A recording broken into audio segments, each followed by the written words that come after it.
안녕하십니까 여러분, 상속의 신 유광일 변호사입니다. 혹시 여러분의 부모님이 재산보다 더 많은 빚을 남기셨나요? 이런 경우 대한민국의 가족들 중 대부분은 한 명이 한정 승인을 하고 나머지는 상속 포기를 하게 됩니다. 1순위 상속인들 중에 한 명이 한정 승인을 해줘야 2순위 상속인들에게 여러분 부모님의 빚이 넘어가지 않기 때문입니다. 여기서 절대 하면 안 되는 착각이 있습니다.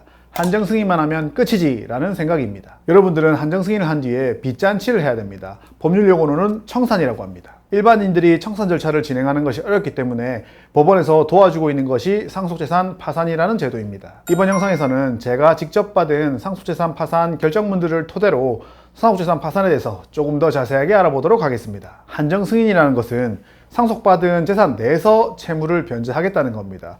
그러니까 채무를 변제하는 절차가 남아있게 되는 겁니다. 제가 한정 승인을 했다고 생각해 보겠습니다. 그러면 제가 어떻게 채무를 변제해야 될까요? 첫 번째는 채무자가 누구인지 알아야 되겠죠. 채권이 소멸된 사람도 있을 거고 거짓말하는 사람도 있을 거고 이런 것들을 제가 속아내야 된다는 말입니다. 두 번째로 채권자들마다 원금이랑 이자 액수를 정리해야 됩니다. 당연히 채권자들은 많이 받으려고 하기 때문에 채권자들이 요구하는 액수가 맞는지 안 맞는지를 철저하게 가려내야 된다는 겁니다. 세 번째는 채권마다 우선순위를 정해야 됩니다.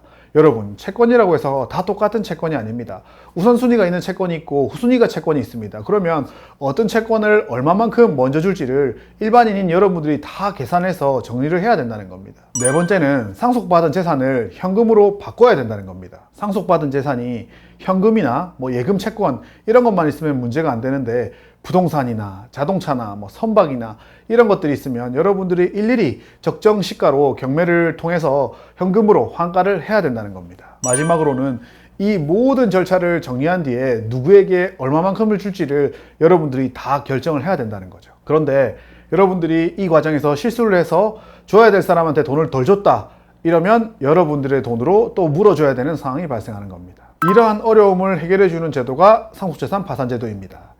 그러면 상속재산 파산제도는 왜 해야 될까요? 첫 번째, 복잡한 채권자들의 이해관계 조정이 가능합니다. 부모님의 채무 액수가 많고 권한이 있는지 없는지도 모르겠고 어떤 채권이 우선순위, 후순위인지를 여러분들이 알 수가 없습니다. 이런 경우에는 상속재산 파산을 통해서 선임된 파산관제인이 그 내용을 명확하게 정리를 해줍니다. 두 번째, 채권자들의 개별적인 소송 및 강제집행에 대한 대응이 가능합니다. 한정 승인을 하면 채권자들이 여러분들을 상대로 소송을 제기하거나 여러분들의 재산에 강제집행을 하는 경우가 있습니다. 제가 진행한 사건들처럼 소송에 대응을 해서 상속받은 범위 내에서만 채무를 변제하겠다, 소송 비용은 각자 부담하게 해달라는 취지로 하위 공고 결정문을 받아야 합니다. 여러분들이 채권자의 소송에 대해서 이러한 대응을 하지 않으면 단순 승인한 상속인들처럼 모든 채무를 변제해야 되는 상황에 빠집니다.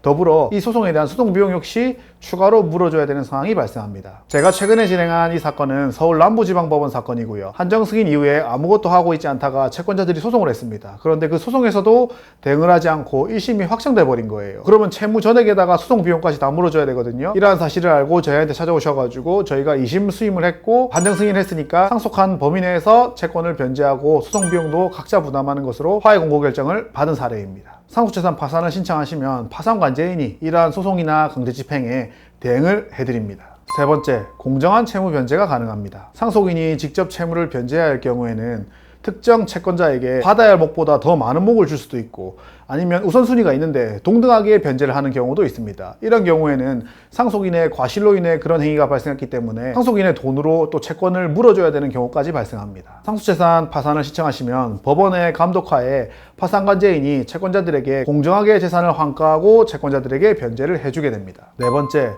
부동산이나 자동차 등 처리가 곤란한 재산의 처분이 가능합니다. 상속재산 중에 부동산이나 자동차 아니면 특허권 이런 것들처럼 처리하기가 굉장히 까다로운 자산들이 많습니다. 여러분들이 이 재산을 환가하려고 하면은 경매 등을 통하는데 굉장히 많은 시간과 비용이 필요합니다. 파산관제인은 여러분을 대신해서 이러한 절차들을 모두 처리해 줍니다. 다섯 번째, 상속인의 부당 경감 및 빠른 일상생활로의 복귀가 있습니다. 파산관제인이 법원의 감독하에 이러한 모든 절차를 진행해 주기 때문에 여러분들은 일상생활로 바로 복귀해서 생활하실 수가 있습니다. 여러분들이 한정 승인을 하시면 제가 말씀드린 것 이외에도 양도소득세나 취득세, 상속세 등 많은 세금 문제도 발생을 하고 여러분들이 예기치 못한 문제들이 반드시 일어날 수밖에 없습니다. 저는 대한민국 전국을 대상으로 상속 포기에서부터 한정 승인, 상속재산 파산에 이르기까지 여러분들을 상속의 빚으로부터 해방시키기 위해서 열심히 일하고 있습니다. 다음에 더욱더 좋은 영상으로 돌아오도록 하겠습니다. 안녕히 계십시오.